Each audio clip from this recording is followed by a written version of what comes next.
Hello, this is Mr. Hill. We're looking at the lab safety rules, particularly for chemistry, but they are also very good for other laboratories.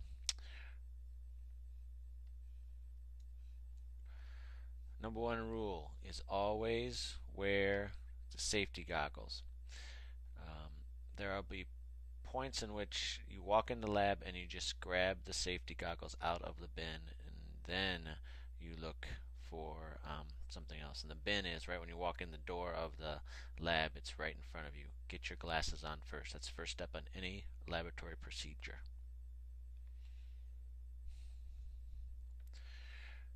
Yeah, and I got a couple little graphic pictures. They might be uncomfortable. We got some nice glasses here, not these big old goggles. But if you wear glasses, you can wear the goggles over them a little bit more. This little dated picture.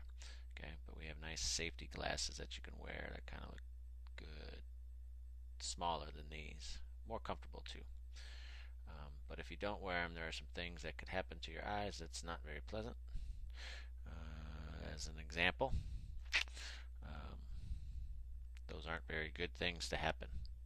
So let's not have that happen in lab.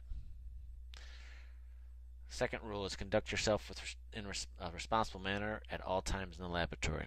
Okay, the laboratory is a integral part of chemistry, and it's important that you treat it um, as a privilege, not a right, and that you can be asked to leave the lab.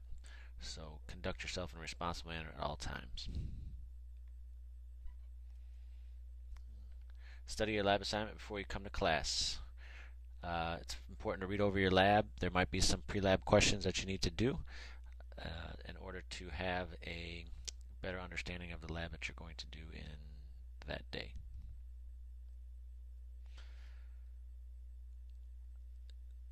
You need to always ask for permission to work in the lab. Do not start a lab without my permission and or with my supervision. Just remember, always communicate with me. Don't start mixing around different chemicals. Okay, no unauthorized experiments. Seeing if chemical A and chemical B, if it's not in the write-up, do not just mix chemicals. If you saw something on the internet and said, "Oh, this is something," do not do that. It's important that you follow these rules. Okay. Be careful with the glass equipment. It costs money. If it does break, let me know. Make sure you report any accident, injury, or chemical spill to me. It's important, and especially if you see some other people doing kind of some different things, because usually it's not the person that is screwing around that gets hurt. It's the person that's by them and working in the lab with them or next to them that might get hurt. Tie back your long hair, secure any loose clothing, and tuck your tie into your shirt. No scarves either. Don't put scarves around your neck. I'd say also leave kind of baggy clothes. If it's a shirt or a jacket, leave those in the classroom. Do not leave a lighted burner unattended. That's a very good rule. Okay, if you need to, just relight it, turn it off, relight it. A reagent bottle is what chemicals come in. They could be liquid, solid, not usually gases, but make sure that you read the label and make sure you're putting the right chemical into the what's asked of the required substance. Also, never return unused to the reagent bottle because it could be contaminated, then you contaminate the whole supply. This is important when you're diluting acid. You never pour water into acid. You always pour the acid into the water. So you add acid.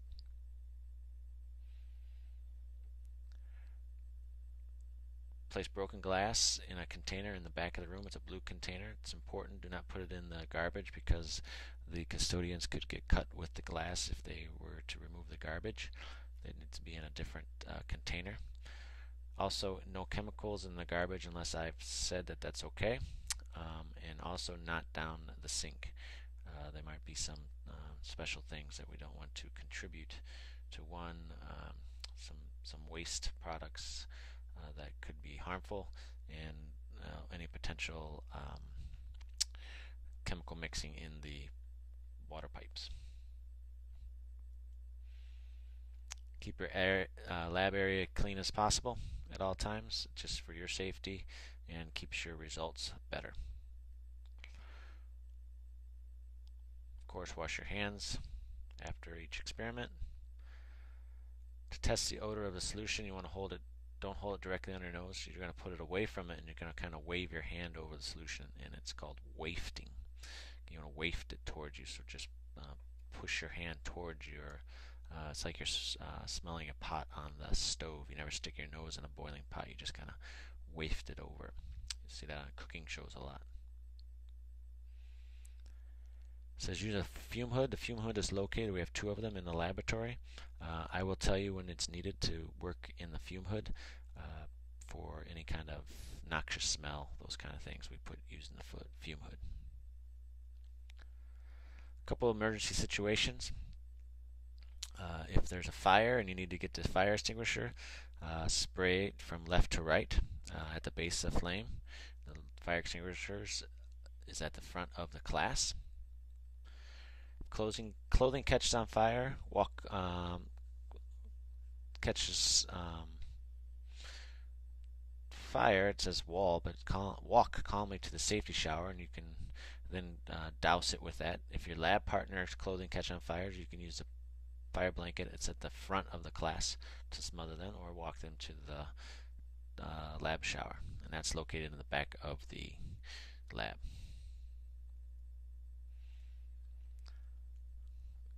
If corrosive materials, not just like right on your little finger, you have something spilt on your finger, but if it's a big, the reagent bottle spills on you, you need to get under the shower and douse your clothes immediately with water. You'll stay under the shower until I have told you to leave. It's about 15 minutes. And make sure that everything is quickly drained off of you, so there's no burns or anything like that. We have an eye wash in the back.